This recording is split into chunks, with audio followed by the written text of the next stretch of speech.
Pessoal, estamos aqui com Ian Trindade para apresentar o projeto Dev de Sucesso. Vamos ver se esse garoto que aqui está é um dev de sucesso. Eu conheci ele há um bom tempo e eu diria que isso é mais que assegurado. Conhecer um pouco aí da história dele, um pouco da carreira de dev, as principais oportunidades e as dificuldades também que o Ian enfrentou nesse caminho, nessa carreira que eu tenho um pouco mais de 10 anos, né, Ian? Que você trabalha na área. Oito. 8 de dev, né? 8 como dev. Eu conheci o Ian lá na Universidade de Brasília, o Ian da Engenharia da Computação, eu da Engenharia Eletrônica, e tivemos a felicidade de ser apresentados aí por um amigo em comum, Bruno Justino.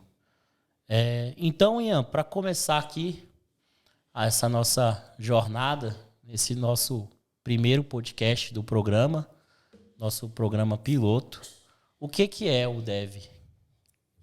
Dev hoje é como um apelido, é uma abreviatura. Então, a gente tem hoje o desenvolvedor, que é o programador também em si, e a gente acaba sendo chamado de dev, que vem de developer em inglês, que nada mais é que desenvolvedor. Então, dev é o apelido, é a abreviatura, é como nós chamamos os programadores, os engenheiros de software hoje em dia. Legal. Então, desenvolvedor, né? É isso. De software. E o que é o projeto Dev de Sucesso que você está começando aqui conosco hoje? O projeto Dev de Sucesso, ele nada mais é que um programa para alavancar a carreira de desenvolvedores. Então, com o objetivo de hoje encontrar um emprego e ser remunerado em dólar, que hoje é o objetivo da grande maioria dos desenvolvedores no Brasil. Então, você que está procurando um jeito, quer descobrir como fazer isso, esse é o lugar certo. Bem-vindo ao Dev de Sucesso. Excelente. Então, você vai estar aí entrevistando, tendo participação aí de várias pessoas no mercado, né? Nessa jornada também que você teve a felicidade de conhecer, e vai estar mostrando, né? O que são os atalhos aí para virar um desenvolvedor de sucesso. Exatamente. Ao longo desses anos, pessoas que a gente foi conhecendo, os amigos, seja faculdade, meio profissional, traçaram caminhos distintos. Mas uma grande parcela deles acabou atingindo o mesmo objetivo. E a gente vai contar essas histórias e entender quais foram os percalços de cada caminho até chegar lá. Isso. É legal que esse tipo de programa vai conseguir atingir todos os tipos de público, né, que se interessam pela área. Tanto os mais novos, como também experiências de pessoas bem experientes na área, que vai servir para também desenvolvedores de mais alto nível no mercado. Acredito que vai ser bastante proveitoso esses tipos de experiência que você vai compartilhar aí com o teu público. E me fala um pouco mais do mercado de TI, sobre o que teve a questão do boom do mercado, a questão da pandemia, como é que foi, o estado da arte, a empresa também, as empresas, como é que elas estão buscando aí os profissionais no Brasil, como é que está no mundo esse mercado de TI no geral aí. Isso é legal. Quando eu fui para a TI, era ali em 2010, 2011, quando foi a escolha do vestibular, a gente não sabia muito, a área de TI era só mais uma área. Engenharia de computação era um curso novo, enfim, não tinha todo esse, vamos chamar assim, um glamour, todo esse assédio que hoje a gente encontra. Então, a área de TI era um emprego, mais um emprego, como qualquer outra engenharia, não tinha, você acaba sendo atraído por causa de jogo, enfim. Só que, devido à pandemia, isso já acabou acelerando um pouco as coisas no que diz respeito à demanda por serviços digitais, consequentemente, a demanda por programadores. Até então, antes disso, a gente vivia um cenário de startups, de novos serviços surgindo no meio digital. Então, eu posso dizer que antes da pandemia, todo mundo tinha a ideia de um aplicativo. Eu tenho uma ideia, eu quero fazer isso, aquilo, eu quero criar um novo Instagram com algumas diferenças. Era esse tipo de cenário que a gente encontrava. E uma demanda aquecida, até certo ponto crescente das empresas, porque eu tive uma empresa que foi uma fábrica de software durante algum tempo. Mas o que a gente vê que a pandemia acelerou muito foi essa busca, foi o trabalho remoto e a busca por programadores. Não só aqui no Brasil, como no mundo. Verdade, Ian. Acho que teve uma aceleração em massa aí, a procura, a demanda realmente aumentou muito com o advento aí da tecnologia sendo como obrigatória, não mais optativa, né, para todas as idades. Então, esse mercado, que nem você falou, antes tinham-se ideias e as ideias tiveram que ser praticadas devido à adaptabilidade que a gente teve que ter muito forte. E também o que você falou que é bastante interessante, né? Você teve uma empresa de dev aí algum tempo atrás, incubada lá na UNB, eu me lembro muito bem. Vamos falar dela em breve aí também, um pouquinho sobre ela. E achei também interessante na sua fala que eu também passei por esse processo, né? Nós temos basicamente a mesma idade. E quando lá em 2009 eu estava escolhendo também minha profissão, tinha um mercado de software e um mercado de hardware, né? Acabei optando por hardware, talvez uma escolha um pouco errada naquele momento, visto que software de fato engoliu o mercado de engenharia. Hoje, quem foi para hardware na época passou para software no meio do caminho. Muitos amigos meus do meu curso de eletrônica hoje são devs e trabalham em empresas americanas no Brasil. Isso é bem interessante. Eram pessoas totalmente de hardware, como eu sou, e foram para essa linha de pesquisa, para essa especificação em software.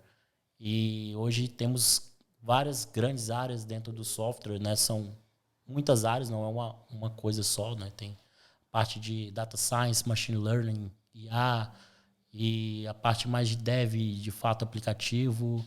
Tem essa parte de mais para web, tem várias áreas dentro da parte de desenvolvimento e back-end, front-end, e aí você vai saber explicar muito melhor que eu tenho uma boa noção, mas você é o especialista aqui.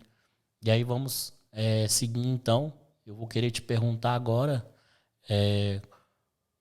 como você iniciou de fato no TI, por que você gostava dessa área, se foi mais porque essa questão de gosto de jogos e tal, e meio que caiu de paraquedas, você teve alguma experiência anterior à universidade, e como que você virou a questão também de dev mobile, que é a sua especificação dentro da parte de development, né? Exatamente.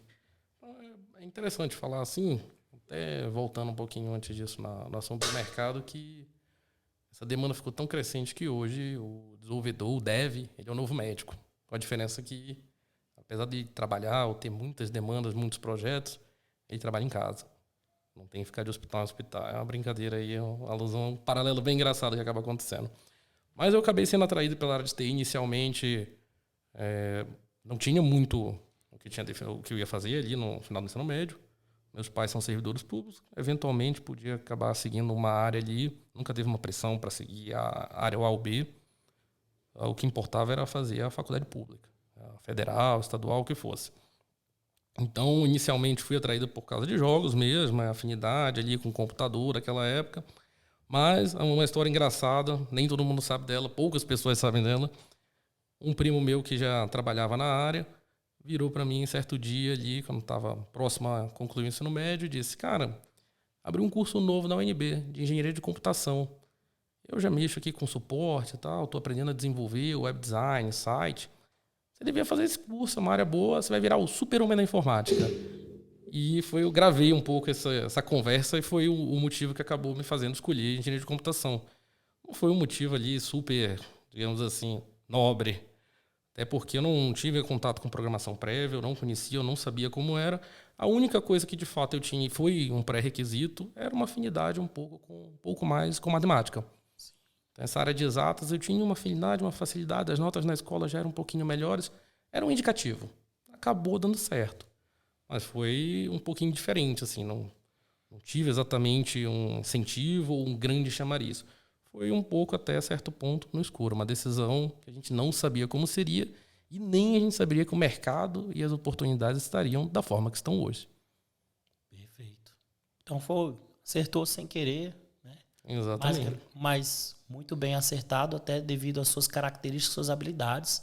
A profissão acabou casando muito bem e tornando você uma referência na sua área, no mercado aí. Ingressando ali na Universidade de Brasília no curso, não tinha muita noção do que era. Você vai cursando ali, matéria A ou B.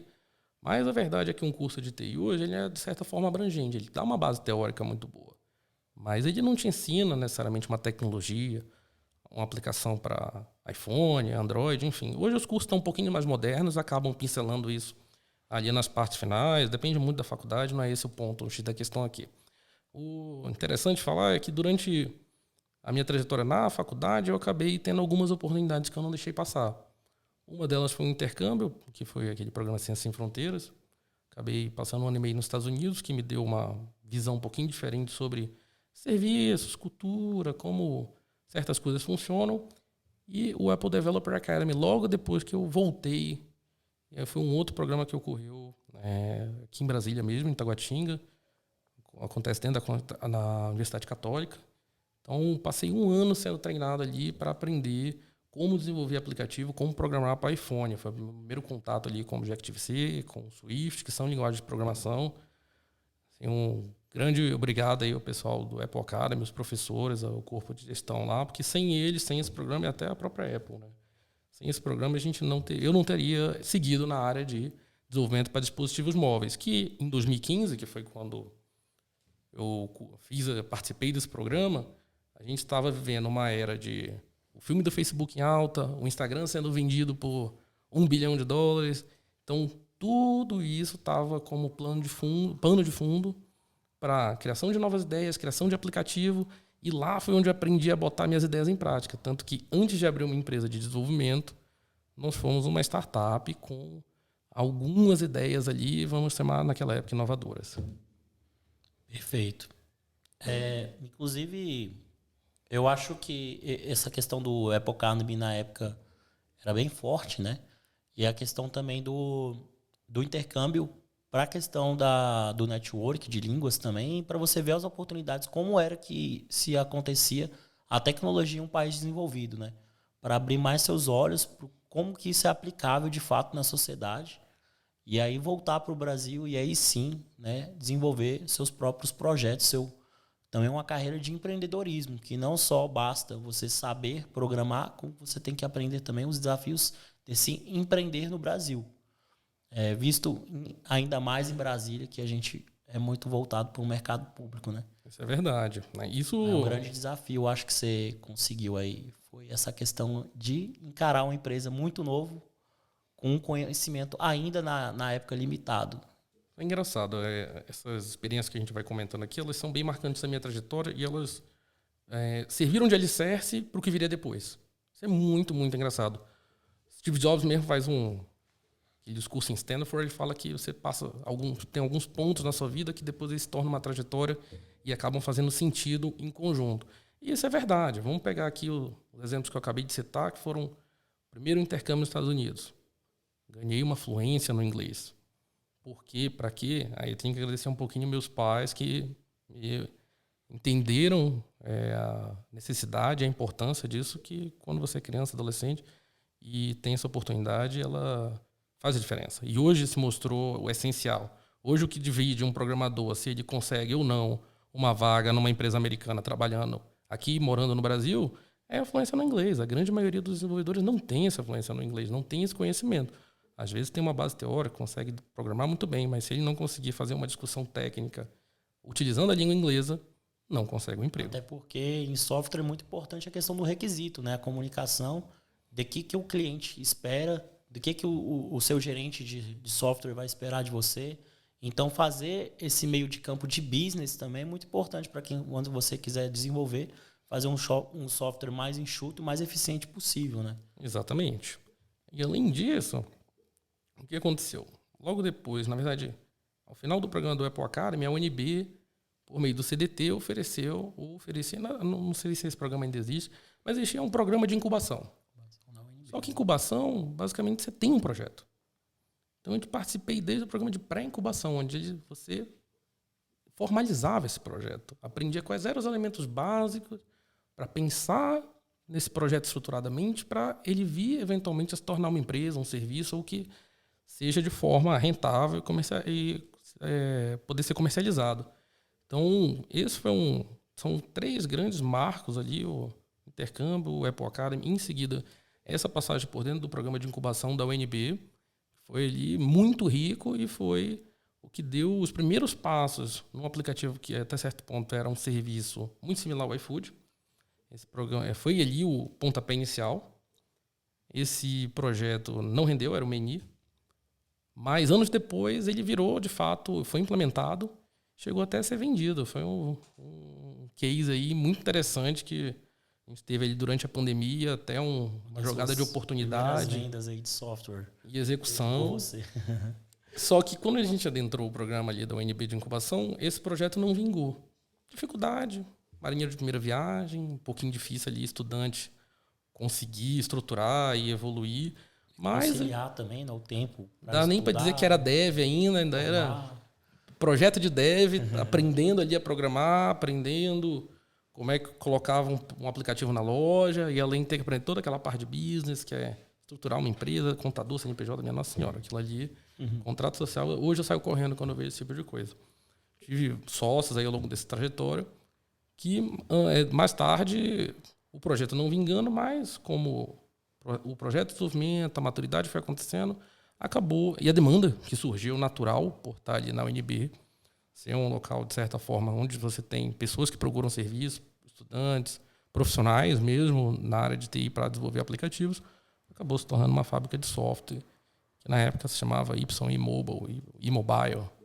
Anos mais tarde, até com a entrada e saída de alguns sócios, acabou se tornando a Orbit Labs. A empresa, ela graduou na UNB. A gente passou pelo programa de incubação de 2 anos, conseguiu estruturar, passar por todas as etapas, de fato, estruturou bem. A gente foi para o setor comercial, foi para o Go Live, né? Foi para o mercado, e ela perdurou por mais 3 anos ali. Foi uma jornada bem interessante de aprendizado de empreendedorismo, de gestão, de conhecer, treinar a equipe, conhecer muita gente nessa época. Mas, infelizmente, o porte de uma empresa pequena no Brasil, ela não suporta muitas crises. E ali você já vai tropeçando pelo meio do caminho, apesar do negócio ter crescido. A gente chegou até uma equipe de 15 funcionários, um full-time ali. Tinha um escritório bem legal, assim. E para 5 anos no Brasil, para uma empresa, inclusive, de tecnologia, de software em Brasília, que é mais desafiador ainda. Então, bastante caso de sucesso, com certeza. Exatamente. Até visto que empresas normalmente não passam no primeiro ano, né? Exatamente. Então, o programa de incubação veio para tentar salvar essa mortalidade prematura, digamos assim, que de fato você precisa de alguma experiência para conseguir. Steps, mas constante. Exatamente. Ali. Só que durante a pandemia a crise bateu forte, suspensão de pagamento, enfim, já estava um pouco desgostoso com o volume de trabalho, o processo que não estava do jeito que a gente gostaria, eu e o meu sócio da época. Então acabou coincidindo de o mercado ficar aquecido por conta da pandemia, muitas oportunidades surgindo e até ofertas salariais mais interessantes.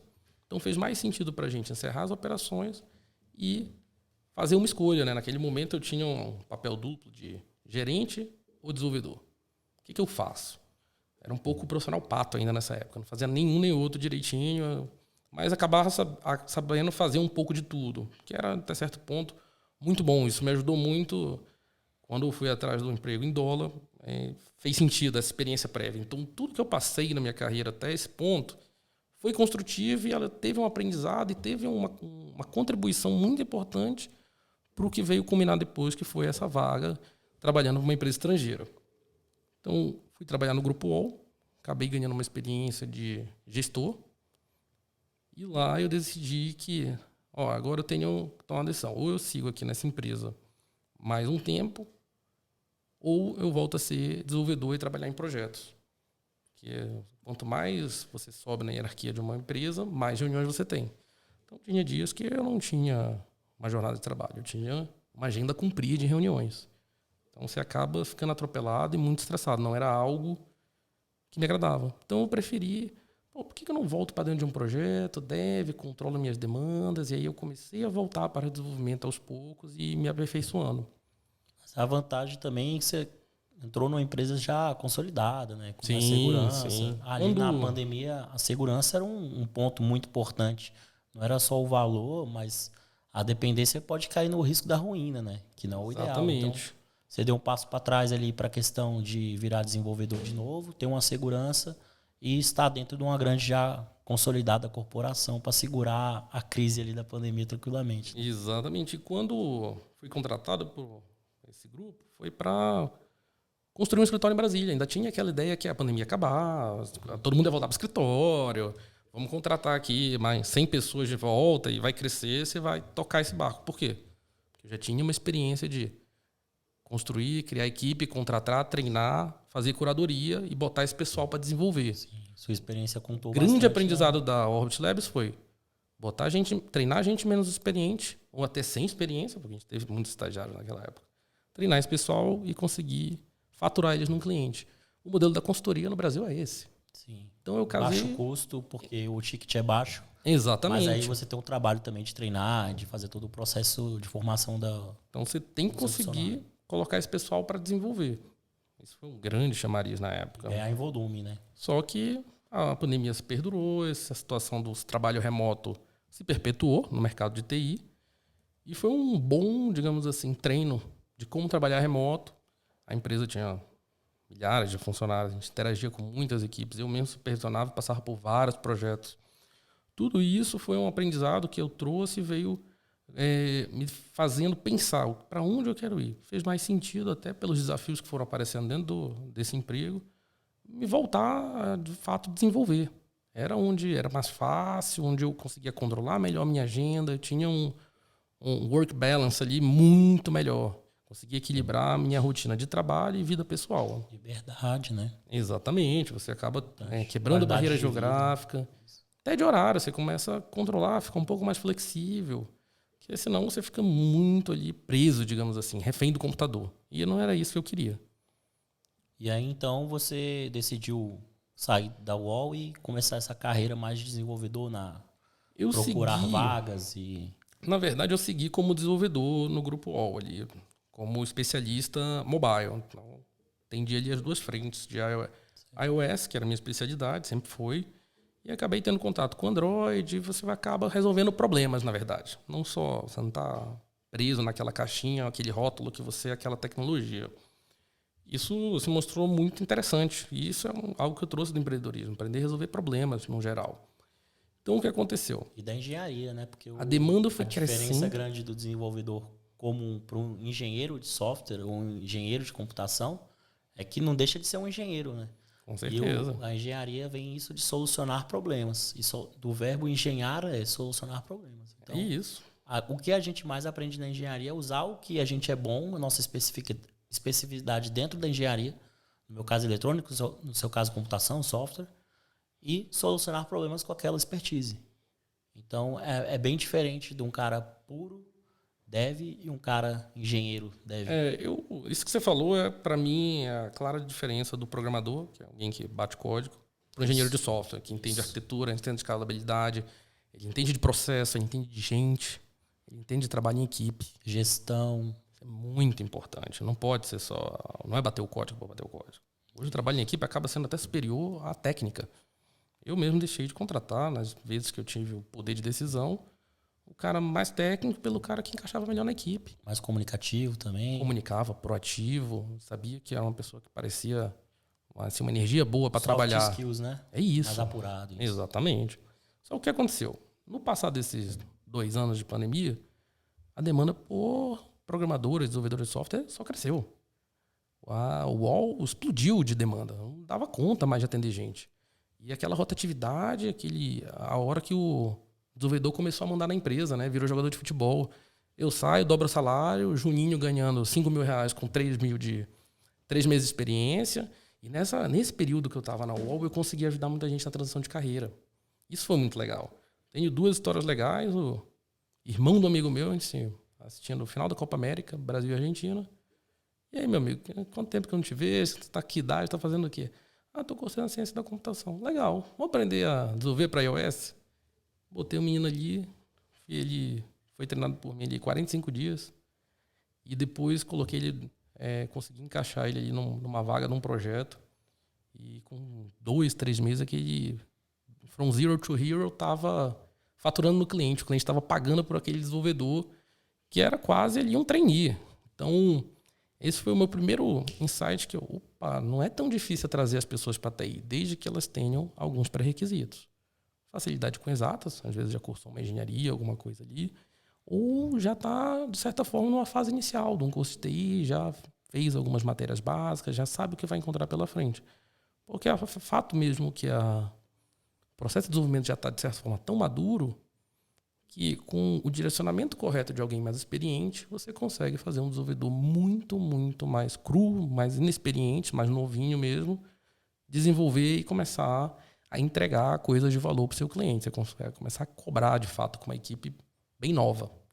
Então, isso foi uma sacada que eu tive lá atrás. Isso me ajudou a digamos assim, prosperar dentro desse emprego que eu estava, porque eu consegui treinar muita gente, colocar e construir isso. É colocar gente mais barata e continuar entregando para o cliente. Então, o cliente está pagando ali, mas você consegue aumentar a margem. E isso gera, consequentemente, promoção, aumento de salário, visibilidade, porque você está entregando os projetos, está trazendo a equipe o tempo inteiro, então está preenchendo vaga, tudo isso contou. Torna mais eficiente como um todo. O mercado pegando fogo estava impossível. Você treinava o cara saíam dois. Então a conta não fechava. Eu estava ali numa situação que eu estava vendido, não conseguia. Aí, para onde esse pessoal está indo? Você tinha uma grande demanda ali de troca-troca, e bancos e fintechs estavam engolindo todo mundo. Hoje você ainda tem aí os bancos pagando os maiores salários. Naquela época era inúmeras startups surgindo em 2020. Unicórnios, investimentos em cima de investimentos, Série A, Série B, Série C. Então, o Brasil, inclusive, aumentou muito. Todo mundo contratando. Não tinha tanto, e você vê hoje a alavancagem das startups, né, altíssima. Um absurdo. Risco altíssimo. Uma pancada. O que é muito bom pro mercado. Aí eu brincava. O desenvolvedor virou jogador de futebol. Você abriu o LinkedIn, você tinha 25, 30. Né? Você chegava a receber 10 contatos de recrutador por dia. Então, quem não tem LinkedIn, crie. Você tem que estar lá. É ali que as coisas estão acontecendo. Sempre aconteceram. Vitrine profissional, com certeza. Exatamente. E chegou um ponto que a gente fazia processo seletivo só para ver quanto que estava valendo no mercado. Então, os salários foram subindo. Aí, num determinado momento, você estava valendo 15, depois 20 mil por mês. Aí, calma aí. Eu estou valendo tudo isso? Será? É verdade? Não sei. E eu fui acumulando essas propostas, eu fui guardando, mas sempre acreditando assim, não é o momento. Até que pessoas muito próximas a mim começaram a ver oportunidade surgindo fora. Vou tentar, vaga em dólar. Falava, cara, isso é balela, nunca vão te contratar. Não Quem tem... vai pegar um cara do Brasil para ganhar em dólar? Não, trabalhando de longe. Você vai contratar chinês, indiano, não vai contratar brasileiro. Eles acham que aqui só tem... Quando a proposta é boa demais também, a gente desconfia, né? Exatamente. Eles acham que só tem índio, o pessoal não tem nem computador no Brasil, não é assim que funciona. Isso é conversa. Que bom que eu estava enganado. Então, alguns amigos meus começaram vagas e salários 2, 3 vezes maior do que a gente estava acostumado aqui, que já eram muito bons para a época. Comparado a empregos normais, mas a gente já estava... câmbio, né? Por exemplo, hoje um programador especialista já estava ganhando na faixa de 15 a 20 mil, sem fazer muito esforço. Isso eu estou falando final de 2020, meio de 2020, o ano de 2020 ali, com a pandemia comendo. E os programadores já batendo essa faixa, com 6, 7 anos de experiência, todo mundo muito bem encaixado, o que era assim, o grande atrativo. Muita gente olhando para a área de TI, porque começou a precisar de gente, então tinham programas e programas de treinamento. Basicamente, eu consegui converter pelo menos 8 pessoas nesse processo ali que não eram da área, e em 45 dias, no máximo 90, foram colocadas ali no emprego e estavam já programando, entregando coisa dentro de cliente. Então, assim, é um track record, é um histórico, assim, que me trouxe até aqui, que eu fiquei assim, o negócio está melhor do que parece. E que bom que esteja assim, que bom que se teve uma profissão que acabou recebendo uma valorização extremamente rápida nesse processo, foi a nossa, de desenvolvedores. E que ótimo que foi a gente. Então, teve uma... Só que quando você chega ali naquela casa dos 15, 20, já parece muito atrativo, bom demais até. Você fala assim, rapaz, tá bom, melhor do que eu estava esperando. Não esperava chegar tão rápido nisso. Porque era até legal aqui. Na época de empresa... Menos de 10 anos o cara... Exatamente. Eu tava aqui. Já de final de carreira. Eu comecei em 2015. Muita gente aí. Um negócio que eu não conto a pouca gente, mas aqui é o momento, foi para isso que a gente veio, assim, abrir e contar a história mesmo. Cara, meu primeiro ano de empresa, meu prolabore era R$1.000. Segundo ano, 2.500. Terceiro ano, 5.000. Quando chegou nos últimos anos, que assim, nunca passou de 10, assim... forçando ali a barra e Se sangrando. tirasse, a empresa caiu. Exatamente, assim, né? Eu tenho sócio que não deixa mentir, cara. O negócio assim foi umas vezes a gente falava, cara, eu tô aqui ralando pra tirar Pedação e imposto 5, 6, também. 7 e toda hora sofrendo equipe, probleminha, de cliente que não paga. Um projeto que Se não eu dá posso certo, ganhar 15 num cliente. grupo grande, que eu tenho uma vaga de diretor ali, de especialista, tenho minha equipe, ninguém enche meu saco e tá tudo certo. Então foi esse a grande virada de chave ali. E depois disso, começou a aparecer vagas. $5.000. Daí, em torno de R$25.000. Pô, vou aumentar meu salário sem fazer nada? Não é possível. Tem alguma pegadinha, eles não vão pagar. Esse 5 mil é bem inicial, né? Bem inicial para um é programador. bem tranquilo ali, né? Quando a gente pega ali 2021 e até o ano passado, programadores mais experientes nível senior real, a gente está falando ali de 7, 8 anos de experiência, chegam a ganhar mais de $100.000 por ano. Então eu estou falando aqui em números... 7, 8 mil dólares por mês.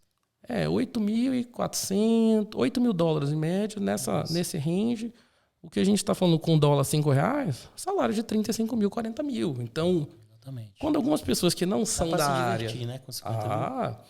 Quando eu fui olhar para o Brasil, a minha trajetória dentro de um grande grupo, onde salários no Brasil, um vice-presidente não ganha mais de 50 mil reais, CLT, ou seja lá com a modalidade de contratação, e agora eu ganhando quase 20 ali, eu tinha uma cobrança absurda. Imagina quanto que seria quando esse salário aumentasse. Não era isso que eu queria. Não era o dinheiro.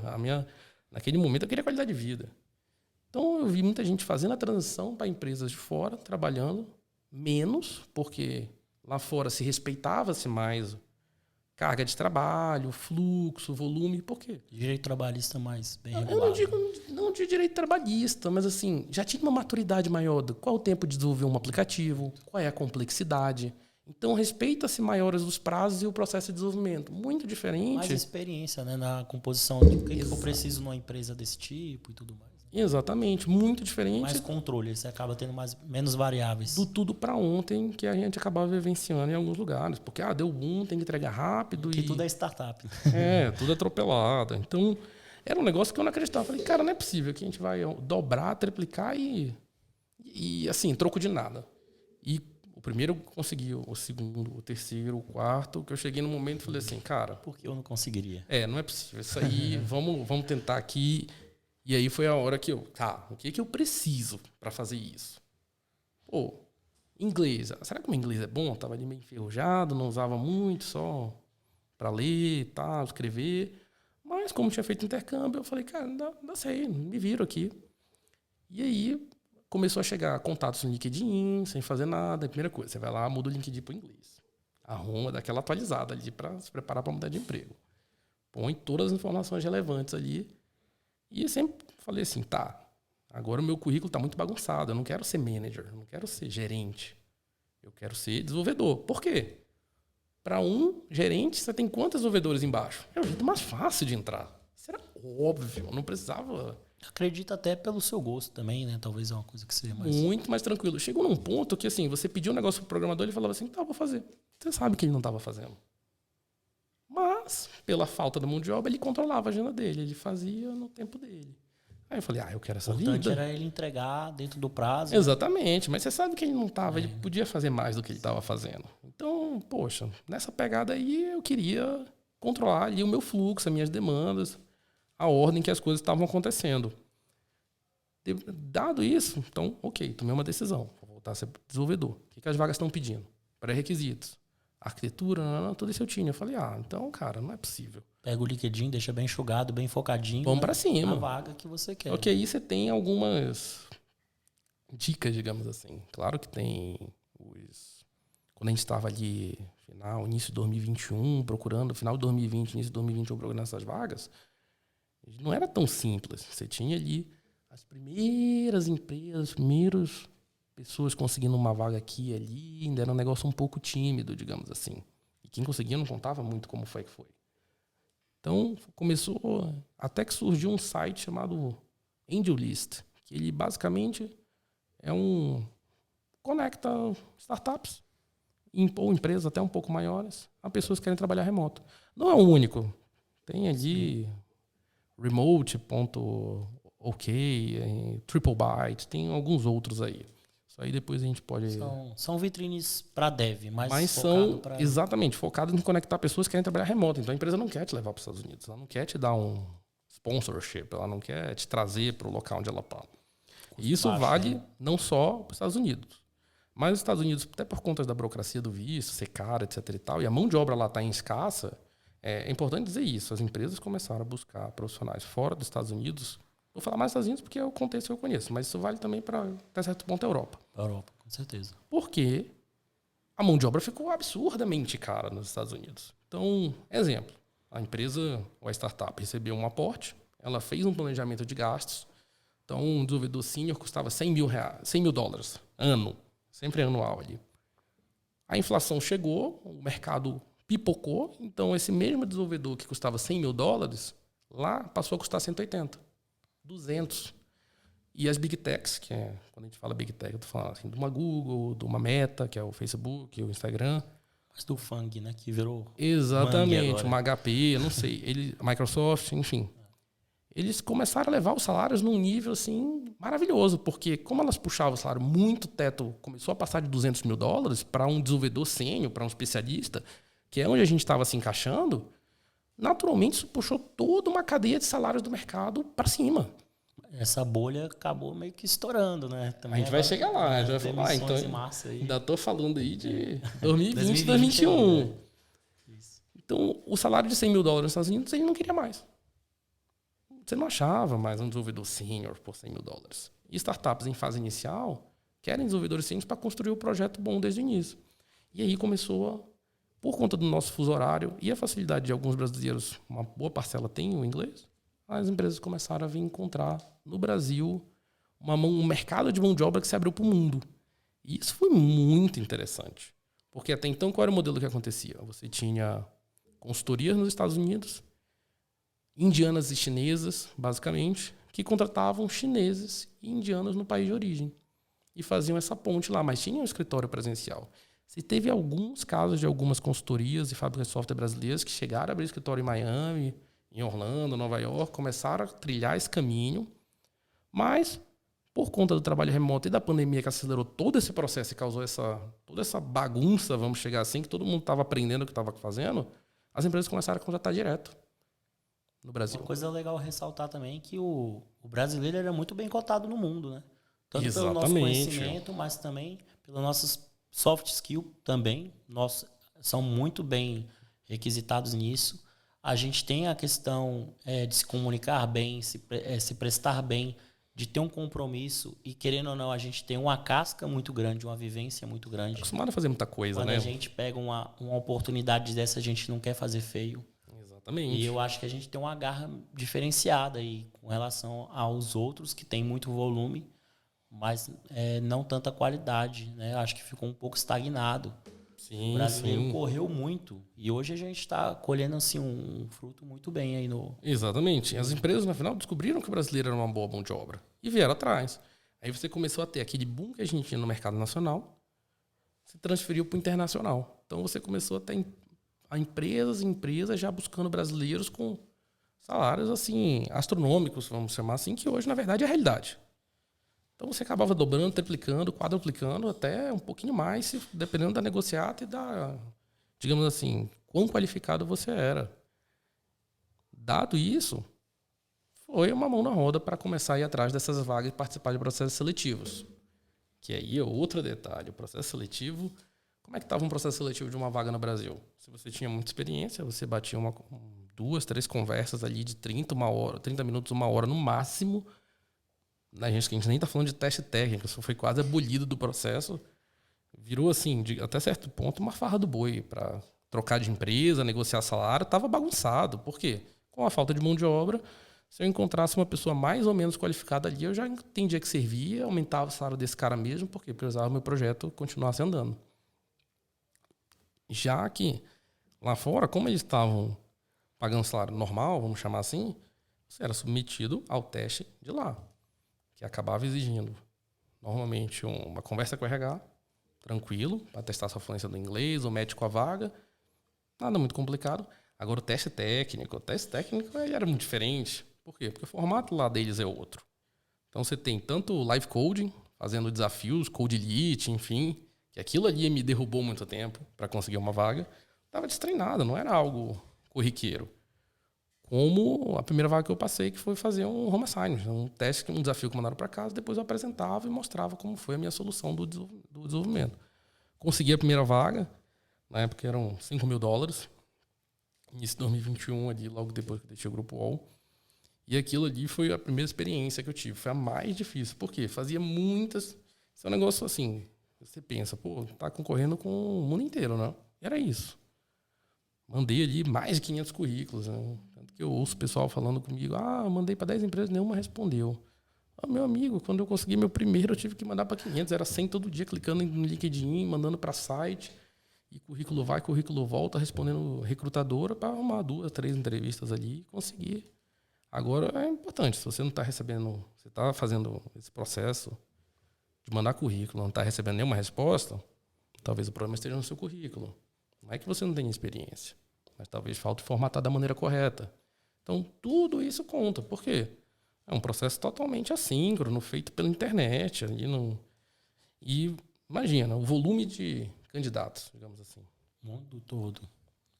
2, 3 palavras erradas, algo que não chamou muita atenção, não ficou claro o que você precisava, próximo. Você não serve para a vaga. E esse foi o maior desafio no início.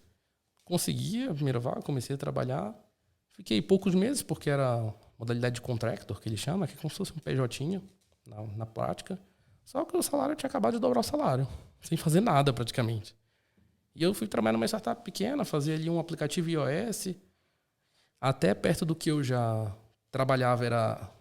Bem mais tranquilo. Bem mais tranquilo, muito menos fluxo de trabalho, tarefas assim, até certo ponto bestas, porque era um aplicativo para criança. Um nível bem muito assim, fazer telinha mesmo, coisa boba de programação, eu fazia assim, não é possível que estão pagando o dobro para fazer metade. E aí você ia trabalhando numa boa. Dá para fazer 2 desse, né? Exatamente, quase. Tem gente que se aventura nesse negócio de $2 aí, não foi muito meu caso. Segui nessa linha, fiquei alguns meses, infelizmente o aplicativo não deu certo ali, mas foi o acordado foi um período inicial de 6 meses que acabou reduzindo para 4. Aí consegui, fiz o... Eu falei, já passei uma vez, vamos tentar de novo?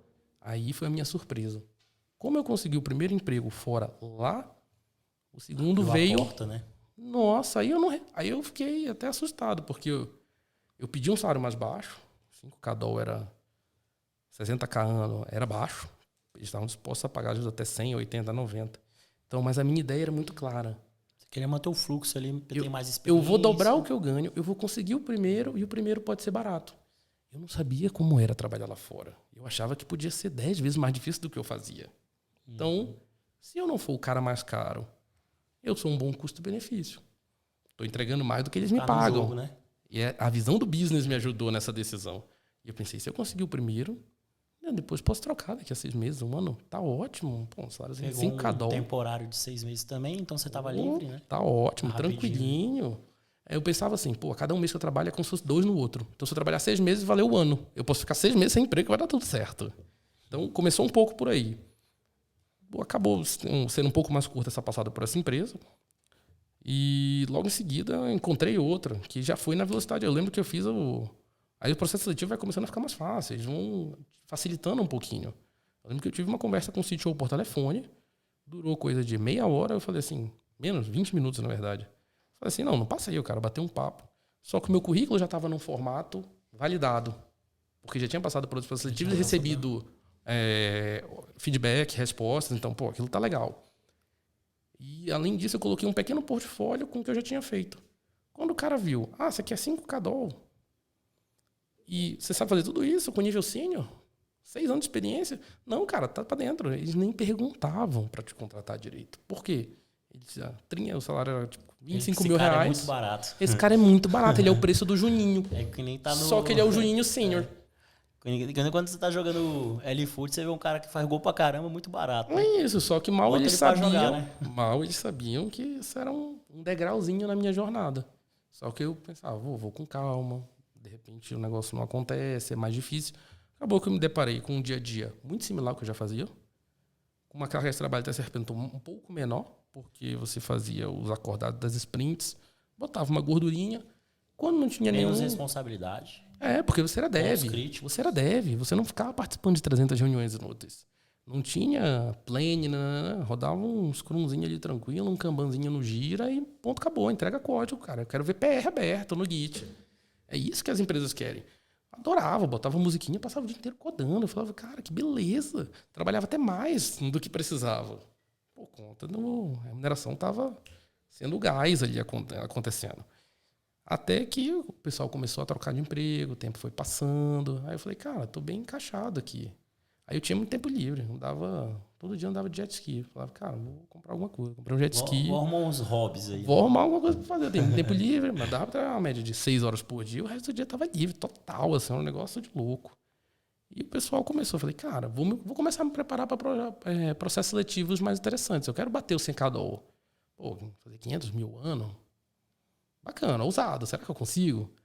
Aí eu comecei a ver que os processos seletivos exigiam um pouquinho mais. E aí eu tive que me preparar para eles.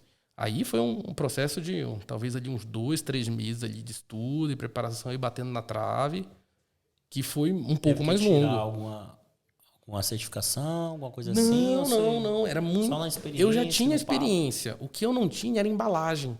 Eu não sabia me vender.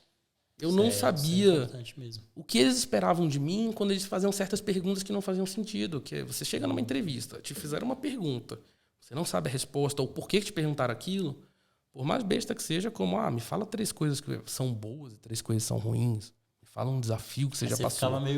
Ficava um pouco perdido, ou eu contava algo muito técnico. Sim. Sendo que para a posição de senior que eu queria, com um salário mais alto, um salário mais de mercado, vamos chamar assim. Queriam mais business, mais... Eles queriam uma resposta um pouco diferente, mas que eu já tinha passado. Eu tinha aquela experiência. Eu vi alguns vídeos alguns engenheiros da Amazon que falavam, olha, a mesma resposta, a mesma pergunta de qual foi um desafio técnico que você enfrentou, o júnior responde assim, o mid-level responde assim, o senior responde assim, e o especialista responde assim. E eu estava vendo dentro daquela classificatória de exemplos que eu estava respondendo como quase um júnior. Estava sendo super técnico, detalhes irrelevantes para um report que você daria para o seu chefe. É que você estava naquela do martelo para o parafuso. Eu queria demonstrar conhecimento demais e acaba recebendo nota baixa na avaliação por conta disso. Quando eu acertei isso, o negócio tinha a questão assim, de teste técnico ou era mais conversa? A maioria tem um teste técnico de alguma forma. Agora, o que eu aprendi? Quando eu demonstrava um conhecimento aliado ao meu currículo, que já era muito bom, não tinha tanta... As perguntas não eram levadas mais para o técnico, eram desafios de processo, de gente. Como é que a gente faz tal coisa? Porque o processo está todo mundo em fuso horário diferente. Como é que eu faço? Foco no assíncrono. Tanana. Então eram problemas que eu já tinha passado e já tinha resolvido. Isso era legal. E o que eu não sabia, eu sabia contar ali, baseado na minha experiência, o que eu faria para aquilo dar certo. Porque eu tive, de fato, uma experiência muito boa anteriormente no Brasil com a equipe remota. E isso foi a grande sacada ali que me levou a caminhar bem e passar no processo seletivo. Porque toda a avaliação técnica foi focada, ok, eu estou convencido que você sabe fazer o que você faz. Mas você consegue trabalhar bem num time assíncrono, multidisciplinar, onde a gente vai fazer um monte de coisa ao mesmo tempo? Você vai ter que pensar em tempo, espaço, língua e toda essa parte de manager. Processo, tem que trabalhar junto com o time. O foco é na entrega. E como é que você trabalha com gente de cultura diferente, que você nunca viu na vida, o cara em outro fuso horário e tal. Tudo isso é colocado em prática e em jogo. Fora isso, claro que tem as perguntas tradicionais, técnica ali, uma avaliação ou outra. Mas quando você procura empresas um pouquinho mais early stage, elas são as melhores. Por quê? Porque os founders, os primeiros ali, estão muito mais focados em pessoas com perfil construtor que também tenham qualidade técnica. E aí eu acabava me sobressaindo nesse perfil de empresa. E rapidamente elas cresciam e tinham 30, 40, 50 pessoas. Uma delas que eu trabalhei, que foi a True Footage, ela recebeu um investimento de $70 milhões. Então a gente saiu de 30 pessoas para 300 em 3 meses. Aí depois de um tempo eles acabam te desligando porque você é contractor, eles não querem manter o PJ e tal, que é um resguardo que eles têm lá, mas é uma jornada que acaba acontecendo. Isso foi o seu terceiro job já?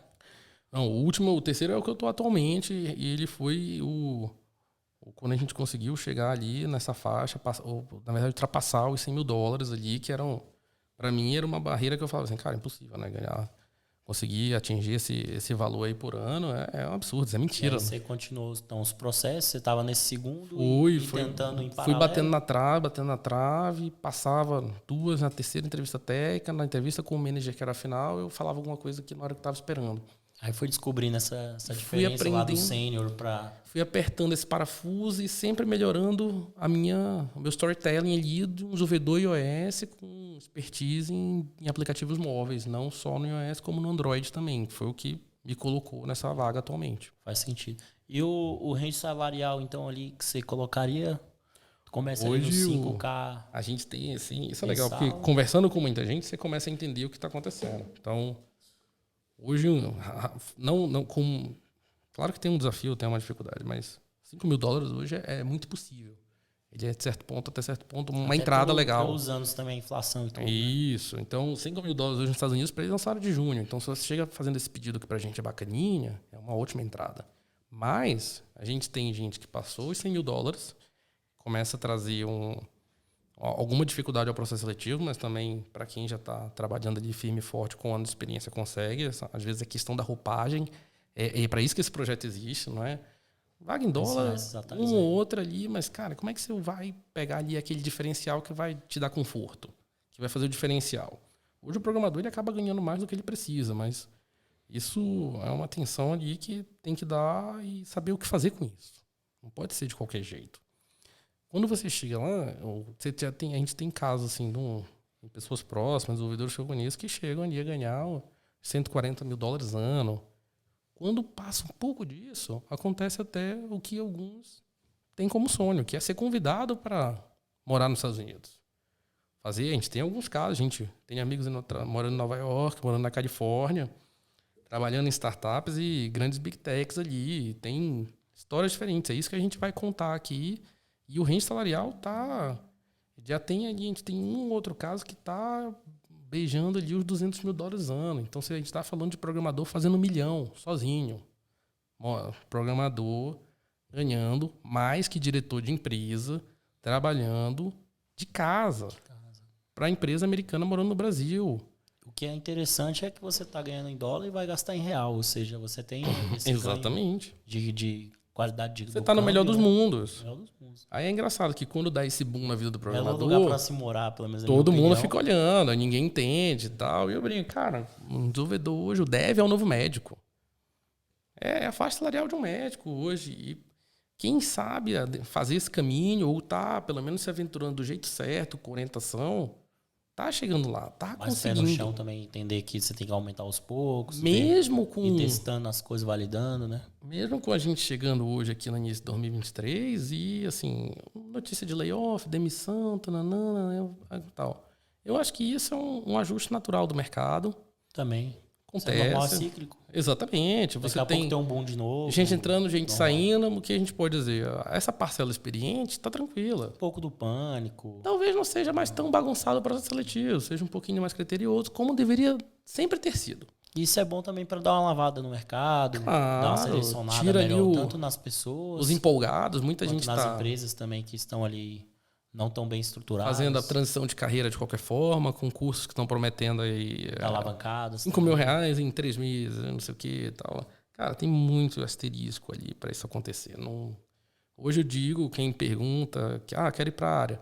Cara, você está disposto a fazer um curso, pelo menos de tecnologia de 2 anos, se dedicar ali, talvez com 1 ano você já começa a adentrar. A vantagem, como é um mercado com muita demanda também, acaba que se você... infelizmente passar por algo assim, você já consegue se recolocar muito rápido ali, né? O que eu digo é assim, quem aproveitou ali aquele boom de 2020, entrou. A partir de agora, precisa ter qualificação mínima. Então, algo ali, um nível superior, algo equivalente, experiência prévia. Tem muitas histórias que a gente vai contar aqui em cima disso, eles tratam dessa temática e tem as mais diversas trajetórias. Mas é isso, falando de renda salarial, cara, hoje o programador está fazendo mais de 500 mil anos. O próximo que eu queria te perguntar é falar um pouco dos benefícios, né? Tem essa questão de viagens, como é que é feito, essa questão do salário também. Eu posso quantas falar... vezes que você acha que teria de vantagem com o Brasil? Eu falo por mim, o que acontece? Primeira coisa, tem empresa que paga de 15 dias. Cara, sensacional. Ali o negócio é outra dinâmica de... Tem emprego nos Estados Unidos que é até semanal, loucura. Mas o mais comum hoje está sendo bastante. de 2 em 2 semanas. Então, recebe 2 vezes ao mês. Tem a variação do dólar e tal, mas é detalhe. Hoje, trabalho remoto. Você não tem ali nenhuma, digamos assim, amarra geográfica. Empresas americanas, em geral, tendem a te pedir só 4 horas por dia de overlap, né? Ou seja, de estar aquele grupo mais ou menos naquele mesmo horário, porque o próprio Estados Unidos tem uma range de fusos horários absurdo. O cara que está em Nova York, ele está 4 horas na frente do cara que está ali em São Francisco, na Califórnia. A gente aqui no Brasil, infelizmente, porque tiraram o horário de verão, está um pouquinho... Está 5 horas de diferença. Hoje, começou o horário de verão. Hoje está fazendo horário de verão lá. Então, eles voltaram a ter... Eu estou a 1 hora de Eastern Time, que é Nova York, e estou a 4 horas de São Francisco, que são ali normalmente o Pacific Time e o Eastern Time, que é onde o pessoal pega. Então você não tem que estar online o dia inteiro. Cara, você tem uma flexibilidade gigante se você tem controle do que você está fazendo. Deve que é deve, sabe pedir prazo, sabe fazer e sabe aproveitar o tempo livre. Pô, aquela tarefa terminou, consegui aquela gordurinha, não precisei dela, é tempo livre. Você tem qualidade de vida, você vai resolver suas coisas, vai fazer ali. E assim, sem prejuízo a nenhuma das partes. A empresa recebeu o que foi combinado, até antes do tempo, às vezes. E você tem tempo para fazer suas coisas, ficar tranquilo ali. Não é aquela pressão toda daquele trabalho no Brasil. Você está trabalhando de casa muitas vezes. Então, você tem uma qualidade maior. Eu No brinco Brasil, muito. A gente tem aquela questão de quando você entrega, Você pergunta aí de pede entrevista. mais, né? Isso. Aí pede mais. Lá fora isso é infinito, não, vai num... Sabe uma cadência de Aí entrega? as pessoas acabam até não entregando, porque eu falava, se eu entregar, vão me pedir mais coisa, por que eu vou entregar? Exatamente. É uma cultura, assim, um pouco estranha. Mas, enfim, não é todo lugar assim, mas a gente sabe que tem. Verdade. E quando você pergunta de entrevista, por que você gosta de trabalhar em casa? Porque ele ainda tinha essa dúvida, ainda tem essas dúvidas de algumas empresas, né? Fala, cara, tem lugar melhor que poder usar o meu banheiro a hora que eu quiser. Poder tirar um cochilinho na minha cama de 15, 20 minutos e poder voltar para trabalhar. O meu computador, o meu espaço, o meu teclado, A minha música, o meu ar-condicionado, o meu tudo. Aí Controlar todo o me ambiente. convenceu. Pronto. Isso é pergunta de entrevista, assim, porque eles querem quem seja produtivo. Tem gente que não é produtivo em casa. Coworking. A empresa que eu estou trabalhando paga coworking. Onde se eu quiser, hoje eu quero... Tá tendo uma obra, um barulho, não tá dando para trabalhar. Pro coworking. Tem um pão lá e assim vai. Fornecem máquina hoje em dia. Máquina, não tá falando uma máquina simples, não. Um computador de última geração. Neve, né? Coisa boa. Máquina de neve, M1 Max, M2 Max, 64 GB. E a empresa que eu tô, a cada 3 vezes ao ano, a gente vai para Nova York com tudo pago. Gente, que mais você quer? O que tá faltando? Não sei, tem muita coisa. Mas assim, comparado, assim, tá desleal a competição. Agora, precisa saber inglês. Sem inglês, não chega lá.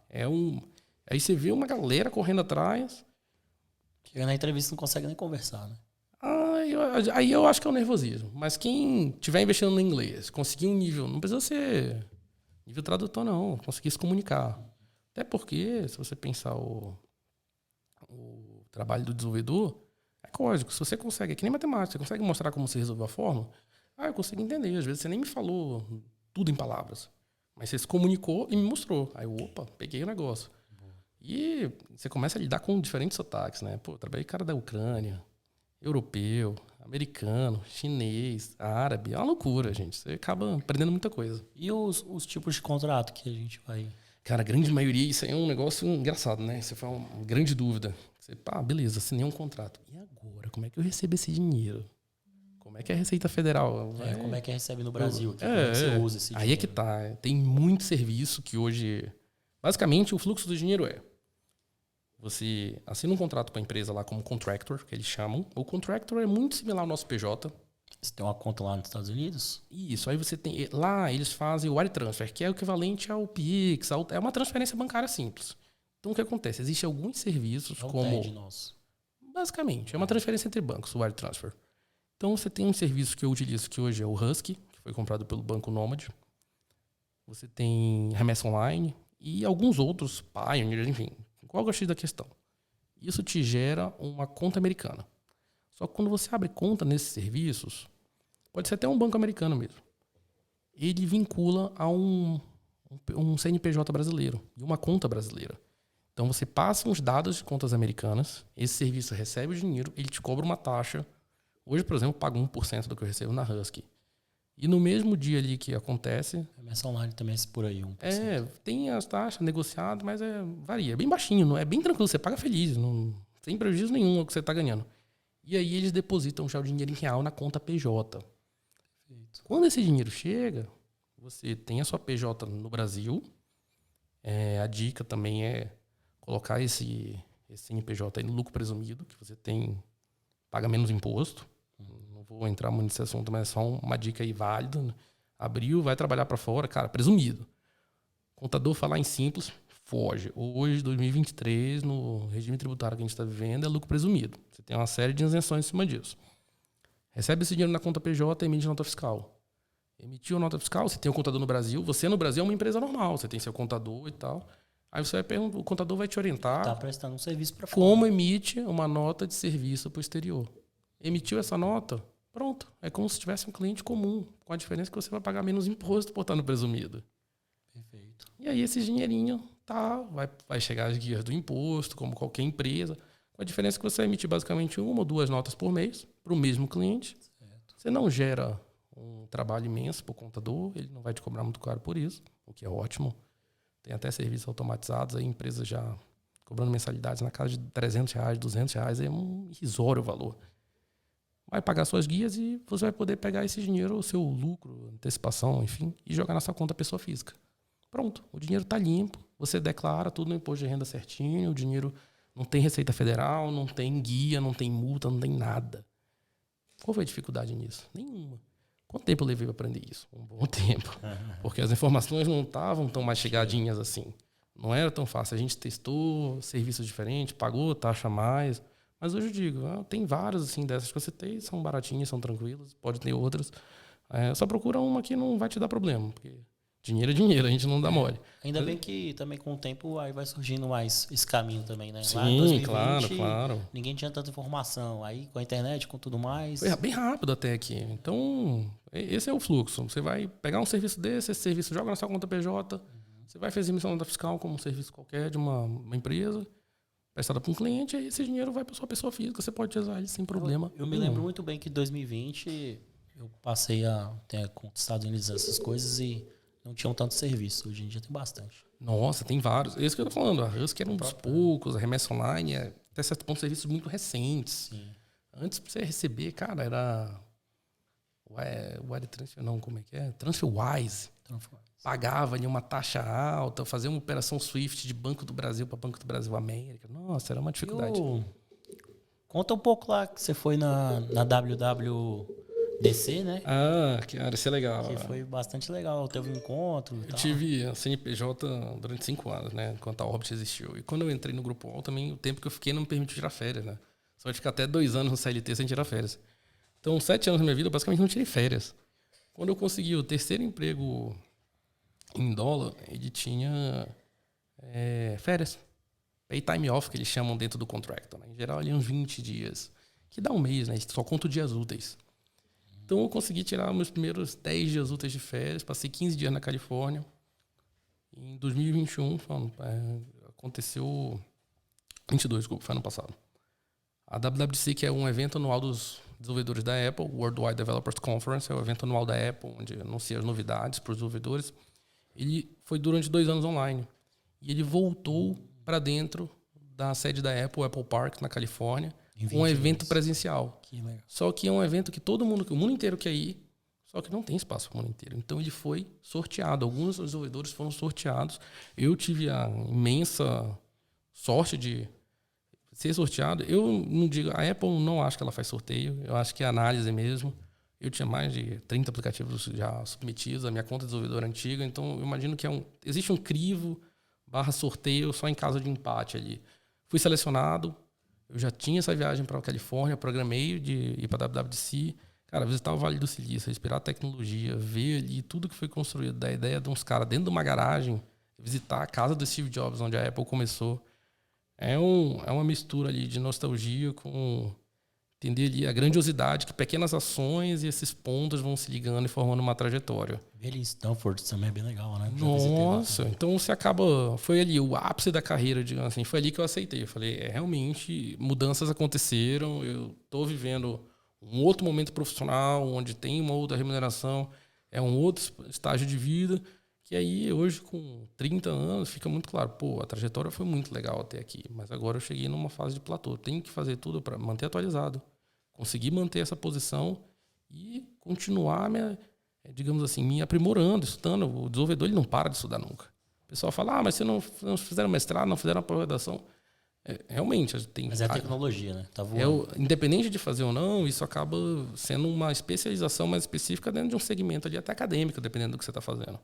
Mas o dia a dia envolve aprendizagem de tecnologia, aprimoramento, novas linguagens, evolução de algoritmo, enfim. Você acaba é uma eterno aprendizado. Quem não gosta acaba ficando parado no tempo, rapidamente você vai ser cuspido no mercado. Mas a WWDC foi um marco ali de, cara, visitar aquela região é o único evento que você pode adentrar o Apple Park. Você não existe visita guiada em sede de Google, nada. E assim, os desenvolvedores são recebidos com verdadeiras celebridades. Você é recebido batido palma pelo pessoal da Apple e ver o Tim Cook de perto, né? Aquela apresentação da Apple onde apresenta o iPhone é a mesma para apresentar ali as novidades do sistema operacional. E o pessoal batia palma, gritava uma energia ali, gente do mundo inteiro. Encontrei até brasileiros lá. Que assim, você fica assustado como... O tamanho da coisa. Né? É muito mais grandioso. A internet, aquele evento online transmitido na telinha do computador, ele tem outra energia ali no ao vivo. É um negócio muito louco. E também sobre, assim, algumas propostas que você ainda está recebendo, algumas conquistas, os planos, as metas que você pensa para agora. Cara, isso foi legal, assim, depois que eu atingi ali a vaga que eu queria, já tava ali tudo, não queria que nada mudasse. Até apaguei meu LinkedIn por mais de 6 meses ali pra... É mesmo? Nossa. Parar, a assédio era muito grande. E assim, eu até brinco, né? Às vezes o dev é o novo médico, é o jogador de futebol, porque, cara, as recrutadoras basicamente, quanto você tá ganhando? Você fala, X. Então, X mais 1 milhão, vem pra cá? Você fala assim, cara, que loucura, velho. Eu nem quero ir, mas aí você acaba sendo atraído de alguma forma pelo desafio, pela proposta, às vezes até indecente mesmo, do ponto de vista financeiro. Mas foi algo que a gente vai construindo ali, eu tive calma, falei, não vou olhar para o lado, eu quero só manter o que eu estou fazendo, e aí você acaba começando a fazer planos, né? Você vai começando a planejar sua vida financeira, a planejar o futuro, ter um pouco mais de conforto, ao mesmo tempo que você fala assim, não, calma, vou ter calma, vou focar. Hoje eu tenho para mim, por exemplo, eu não fico menos de 1 ano num projeto que eu entro. Por quê? Para conseguir dar continuidade, senão você vira... Qual é a referência que você tem? Algumas empresas lá fora fazem o que eles chamam de background check, né? Então pede referência profissional. É verdade. Aí você não fica nunca em empresa nenhuma, eles não vão querer ficar contigo. Né? Exatamente. Ou pior, né? Você dá referência e não consegue dar referência. Fala assim, o cara ficou pouco tempo. Não sei dizer se ele é bom ou ruim. Que eu acho que é o pior dos casos. Você não causou nenhuma impressão, nem boa nem ruim. Aí piorou tudo. Então, hoje saúde mental também é importante, né? Exatamente, cara. Buscar esse equilíbrio ali. Não sabe nem você sabe o que você está fazendo, imagina a pessoa que está te avaliando. Ali. Cria outra rotina ali, de treino, de dia a dia. Você começa a passar a viver com calma. Assim, cara, em nenhum momento eu deixei minha vida profissional ali de lado. Pelo contrário, ela se encaixou muito bem na minha rotina. E até então que surgiu esse projeto. Já estava na gaveta há um tempão, ele tinha um outro formato. Falei, cara, tanta gente acaba participando dessa jornada e gostando, principalmente o pessoal da transição de carreira, que eu trouxe ali para o mercado de TI, que hoje me agradecem muito. Eu falo, cara, não, isso aí foram vocês que conseguiram, só dei o pontapé, um empurrãozinho inicial ali. Eu falo, cara, hoje o estágio 2 por que eu não posso mostrar às pessoas que é mais fácil conseguir uma vaga fora e mudar talvez a vida dela do que antes era. Eu encontrei até um antigo colaborador ali da Orbit que falou, cara, minha vida mudou, tá muito bom, tá desse jeito e tal. E você vê, então hoje... Deixar um legado, né? Deixar um legado, trazer mesmo, disseminar esse conhecimento. E não é ensinar, é o contrário, é contar histórias. Cara, tem a trajetória A, B, C ou D. O que vai fazer sentido é o que você entende que adapta a sua realidade. Foi o que aconteceu comigo no empreendedorismo. Já fiz isso. Isso aqui acontece isso. Se você gostar disso, vai nisso. Eu seguia gurus na internet, tentava fazer o que eles faziam. Eu falava, cara, isso não dá resultado. Esse cara nunca testou isso aqui. Ele não faz o que ele fala. E aí eu fui, vamos tentar extrair o que é válido, o que não é. Então não tem receita de bolo. Diferentes caminhos levam ao mesmo lugar. Tranquilo. E é isso que a gente vai tentar fazer aqui. Trazer esse conhecimento, debater, contar a história, instigar.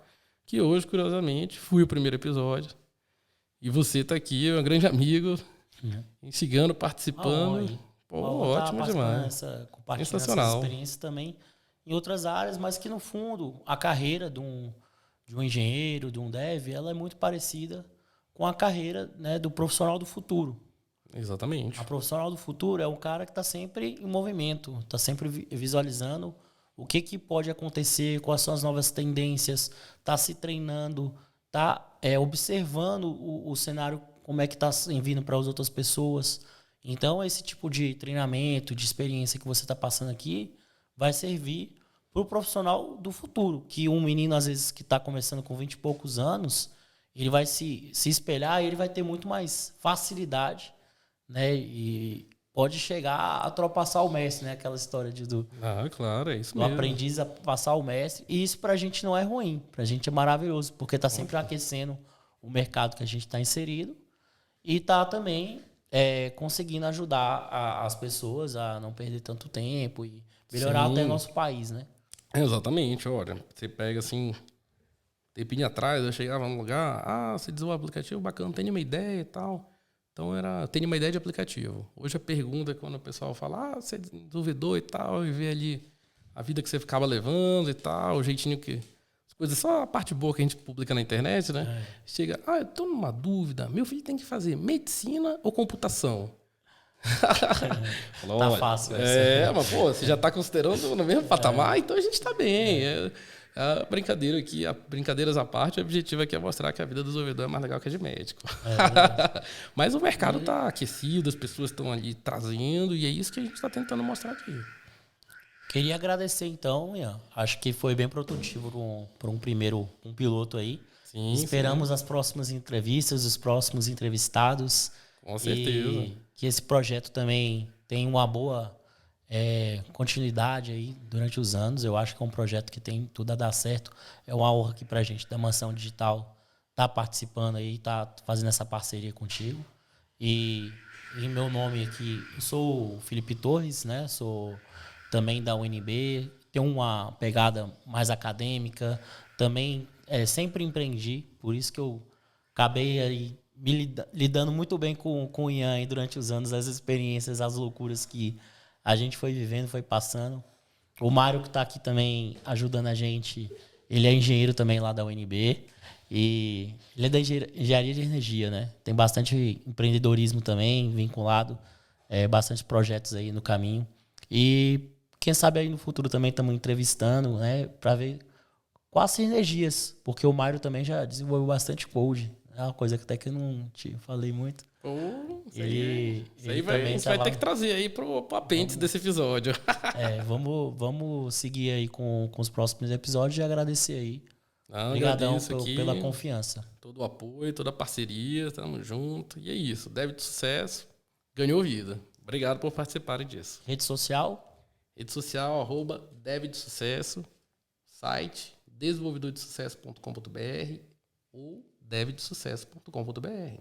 E o pessoal, te acha como? Pessoal, para mim, já tem muita gente que já segue na rede social, mas é o @IanCTrindade. Mas se seguir o perfil Dev de Sucesso, você vai me encontrar lá também. Ter tranquilo, pode seguir os dois, fica à vontade. Hoje eu publico muita coisa da minha vida pessoal também, mas a gente está começando aos pouquinhos a caminhar e falar só de carreira de TI. Perfeito. Minha rede social também é Felipe Torres UNB. E contamos aí com os próximos episódios aí que vocês acompanhem. Que vai ser um projeto com certeza aí que vai poder agregar bastante para a carreira de vocês. Um abraço aí. Nos despedimos. Show.